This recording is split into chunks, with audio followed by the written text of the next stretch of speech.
ସରକାରଙ୍କ ବିଭିନ୍ନ ପ୍ରସ୍ତାବ ଆମ ଅଞ୍ଚଳରେ ସାଧାରଣ ଲୋକଙ୍କ ସ୍ୱାସ୍ଥ୍ୟ ସମସ୍ୟାକୁ କାର୍ଯ୍ୟକାରୀ ହେଉଛି ସତ, ମାତ୍ର ଅତ୍ୟନ୍ତ ବଡ଼ ବଡ଼ ରୋଗରେ ଯେତେବେଳେ ସାଧାରଣ ଲୋକଟିଏ ବା ଗରିବ ଲୋକଟିଏ ଚିକିତ୍ସାଳୟରେ ଚିକିତ୍ସିତ ହୁଏ, ସେ ହିଁ ଜାଣେ ବାସ୍ତବ ପରିସ୍ଥିତି। ସରକାରଙ୍କ ସ୍ୱାସ୍ଥ୍ୟ ବୀମା କାର୍ଡ ରୋଗୀଙ୍କ ଚିକିତ୍ସାରେ ସାହାଯ୍ୟ କରୁଛି ସତ, ମାତ୍ର ଯେତେବେଳେ ଉକ୍ତ ରୋଗୀଟିଏ ବଞ୍ଚିବାକୁ ବିପୁଳ ଅର୍ଥରାଶିର ଆବଶ୍ୟକ ପଡ଼େ, ସେ କାହାକୁ କହିବ? ଆଜ୍ଞା ହଁ, ଏଭଳି ଅଶ୍ରୁଜନିତ ଘଟଣା ଆମ କ୍ୟାମେରାରେ କଏଦ ହୋଇଛି କାକଟପୁର ବ୍ଲକ କଣ୍ଟାପଡ଼ା ପଞ୍ଚାୟତ ନୀଳକଣ୍ଠପୁର ଗାଁରେ। ଏହି ଗାଁରେ ଗୋବର୍ଦ୍ଧନ ମହାରଣାଙ୍କ ରୋଜଗାରିଆ ପୁଅ ଭରତ ମହାରଣା ସ୍ୱାସ୍ଥ୍ୟଗତ ସମସ୍ୟା ସୃଷ୍ଟି ହେବା ପରେ 1 ବର୍ଷ ପୂର୍ବେ ଜାଣିବାକୁ ପାଇଲେ ତାଙ୍କର 2ଟି କିଡନୀ ସମ୍ପୂର୍ଣ୍ଣ ରୂପେ ଖରାପ ହୋଇଯାଇଛି। ଆଜି ପର୍ଯ୍ୟନ୍ତ ଡାୟାଲିସିସ୍ କରୁଛନ୍ତି, ମାତ୍ର ଡାକ୍ତର ଏବେ କହୁଛନ୍ତି କିଡନୀ ପ୍ରତିରୋପଣ ପାଇଁ। ଦେହ ଖରାପ ହେଲା ଆଉ ଦୁର୍ବଳିଆ ଅସୁସ୍ଥ ଲାଗିଲା ବୋଲି ଟେଷ୍ଟ କଲା ପରେ ଜଣା ପଡ଼ିଲା କିଡନୀ ଖରାପ ଆଉ ମେଡିକାଲରେ ଆଡମିସନ ହେଇ ଡାୟାଲିସିସ୍ ହେଉଛି।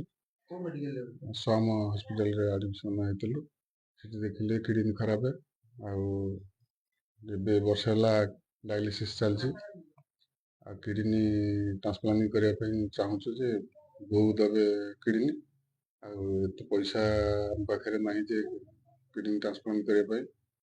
ଆଉ ସରକାରଙ୍କୁ ଓଡ଼ିଶାବାସୀଙ୍କୁ କିଛି ସାହାଯ୍ୟ ମାଗୁଛୁ, କିଛି ସାହାଯ୍ୟ କଲେ ଆମେ କିଡନୀ ଟ୍ରାନ୍ସପ୍ଲାଣ୍ଟ କରିପାରିବୁ। ଭରତ ଜଣେ ଉଚ୍ଚ କୋଟିର ମହାରଣା।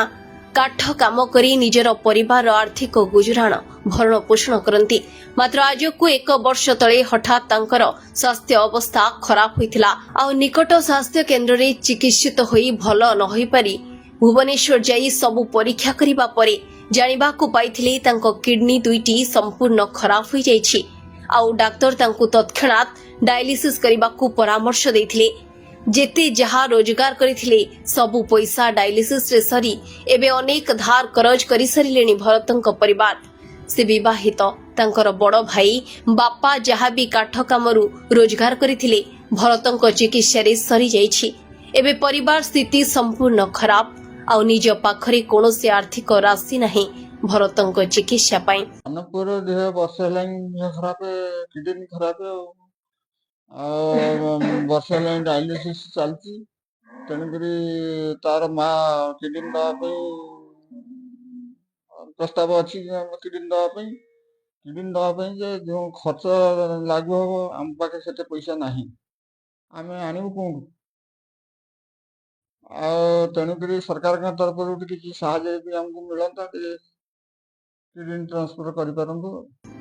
ଏ ବୟସରେ ଯିଏ କାଠ କାଟି ବିଭିନ୍ନ ସରଞ୍ଜାମ ତିଆରି କରି ପରିବାର ପ୍ରତିପୋଷଣ କରୁଥିଲା, ସେ ଆଜି ରୋଗ ଶଯ୍ୟାରେ। ବୃଦ୍ଧ ବାପା ମା ସମ୍ପୂର୍ଣ୍ଣ ଦୟନୀୟ ଅବସ୍ଥାରେ, କିନ୍ତୁ ଦୈବ ଦାଉ ସାଧିଛି। ଭରତଙ୍କ ଚିକିତ୍ସା ପାଇଁ ଆବଶ୍ୟକ ପଡୁଛି 15ରୁ 17 ଲକ୍ଷ ଟଙ୍କା, ଯାହା ତାଙ୍କ ପରିବାର ପାଇଁ ସମ୍ପୂର୍ଣ୍ଣ ସ୍ୱପ୍ନ ହୋଇପଡ଼ିଛି। ଭରତଙ୍କ ମା ଗୋଟିଏ କିଡନୀ ଦେଇ ଭରତଙ୍କ ଜୀବନ ବଞ୍ଚାଇବାକୁ କହୁଛନ୍ତି, ମାତ୍ର ଏହି ପ୍ରତିରୋପଣରେ ଆବଶ୍ୟକ ହେଉଛି ଲକ୍ଷାଧିକ ଟଙ୍କା, ଯାହା ତାଙ୍କ ପରିବାର ପାଇଁ ବୋଝ ଉପରେ ନଳିତା ବିଡ଼ା ସଦୃଶ ହୋଇପଡ଼ିଛି। ପୁଅ ତ ବର୍ଷେ ହେଲାଣି ଦେହ ଖରାପ, କିଡନୀ ଯୋଡ଼ାକ ନଷ୍ଟ ଆଉ ଯାହା ଥିଲା କର୍ଜ ଦାମ କରି ସବୁ ବିକା ବିକି ସବୁ କରିସାରିଲାଣି ଆଉ ପଇସା ଦେଇ ହଉନି।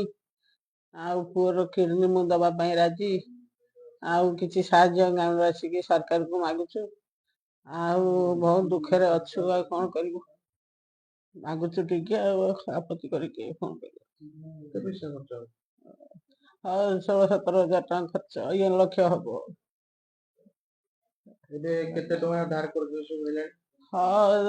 ହେଇଗଲାଣି ଆସିକିରି ବର୍ଷେ ହେଲାଣି, ଆଉ 7-8 ଲକ୍ଷ ଟଙ୍କା ଗଲାଣି।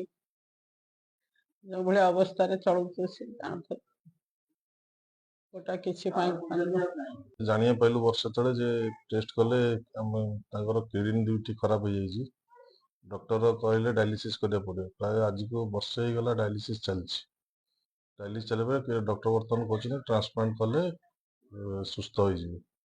ଟ୍ରାନ୍ସପ୍ଲାଣ୍ଟ ପାଇଁ ଯେତିକି ଆର୍ଥିକ ଦରକାର, ତାଙ୍କର ପରିସ୍ଥିତି ସେଭଳି ନୁହଁ ଯେ ସେମାନେ ଏତେ ପଇସା ସଂଗ୍ରହ କରି ଟ୍ରାନ୍ସପ୍ଲାଣ୍ଟ କରିବେ।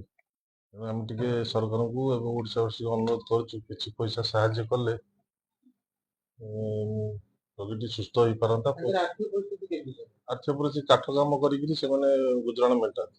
ଯୋଉ ଆରି ଭିତରେ ଡାଇଲିସିସ୍ ହବାକୁ ଡାଇଲିସିସ୍ କାର୍ଡରୁ କଟିଲେ ମଧ୍ୟ ବସ୍ ରେ ଯିବା ଆସିବା ପାଇଁ 1000 ଟଙ୍କା ଆଙ୍କ ପାଖରେ ଯୋଉ ଖାଇବା ପିଇବା ଖର୍ଚ୍ଚ ଦୈନିକ ଦିନର ସେ 1000 ଟଙ୍କା ଖର୍ଚ୍ଚ ହେଲେ ବି ଆଙ୍କ ସେତକ ବି ସାମର୍ଥ୍ୟ ନାହିଁ। ଓଡ଼ିଶାବାସୀଙ୍କୁ ଟିକେ ସାହାଯ୍ୟ ମାଗୁଛୁ ଯେ କେମିତି ଟିକେ ତାଙ୍କୁ ସାହାଯ୍ୟ କଲେ କିଡନୀ ଟ୍ରାନ୍ସପ୍ଲାଣ୍ଟ ହେଇ ସେ ସୁସ୍ଥ ହେଇ ଘରକୁ ଫେରିବେ, ଯେମିତି କାମ କରୁଛୁ କରିବେ।